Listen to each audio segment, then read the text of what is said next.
I hope you're good. I hope you're great. I hope you're having a lovely day. Remember last week we spoke about the Israel versus Palestine war. That's, the conflict that's been happening for ages and ages. And how we spoke about how Palestine attacked Israel.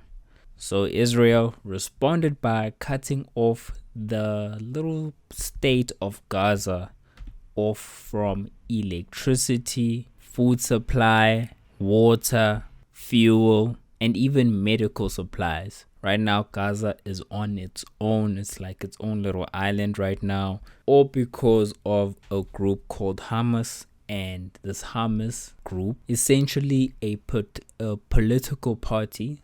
Some countries consider this political party a terrorist group, but regardless of what other countries call it, they are the ones in charge of Gaza, which is a part of Palestine. The way Palestine is situated, it's just so confusing, the geography of it. Well, it's not confusing, but it takes some time to understand how it works.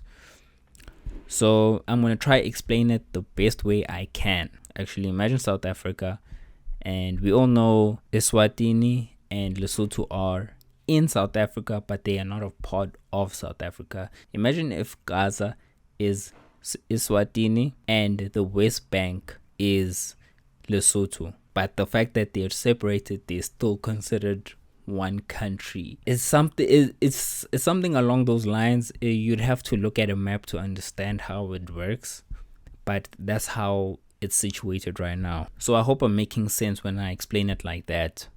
So Gaza has been cut off from all of these things because of the attack Hamas did on Israel. Now, some people are happy about this. Some people are upset about this because you're essentially punishing a whole country for the actions of a political party that wasn't even elected into power. It took over the country. So that's what the whole debate has been about this week. Just to let you know, some countries are happy because they want to see terrorism punished.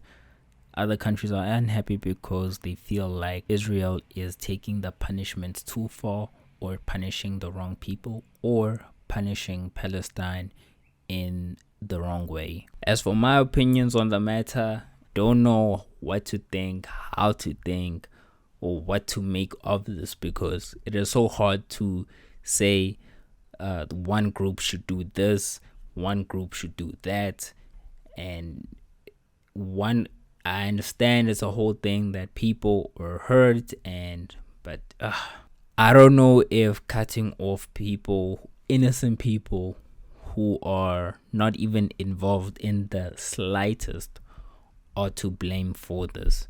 So I'm not sure about the response, but personally, I don't like it. It's like trading innocence for innocence. It just doesn't make sense to me personally. But that's just my opinion, or my little 2 cents on the matter. And just like a side note, you know how South Africa, how we always neutral on matters, some way, somehow. So Ramaphosa has taken the side, and he's taken the side of Palestine. So you guys may do with that what you will. So I found something interesting on Instagram, a post talking about TVET Collages versus universities. Unfortunately, I lost the post, because you know how Instagram is. When you find something interesting, it refreshes and you never find that thing again. You never find that post again.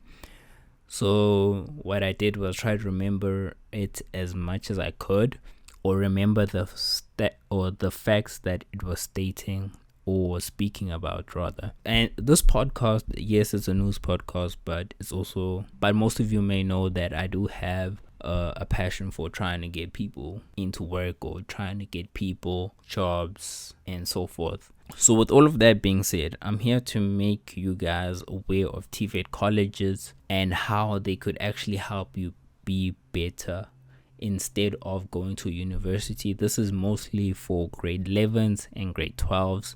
So if you do have anyone or know anyone who is in grade 11 or 12, please make them aware. Even if you're not in grade 11 or 12 and you're just looking for schools to go into, please do consider TVET Collages, because a lot of these colleges provide actual practical skills that you can use straight for work. So instead of learning the theories of engineering, when you go to a TVET college, you'll actually be practically using your hands and machinery and so forth of how to be an engineer. And guess what? It's easier to find a job when you go to a TVET college versus a university. Now you can go to university after you've been employed, because yes, when you do go to university and have a degree, you'll be allowed to get higher positions in that workplace.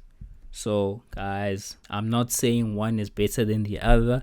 I'm just saying if you need something short term, something quick, because you can complete TVET college diplomas way quicker than you can complete a university degree. And hey, some of these TVET colleges even offer internships and apprentices as part of the actual curriculum,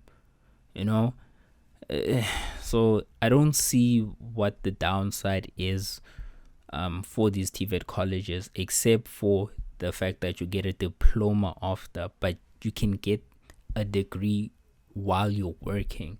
And on top of all of this, TVET colleges are on average cheaper than actual universities. So please guys, do consider TVET colleges.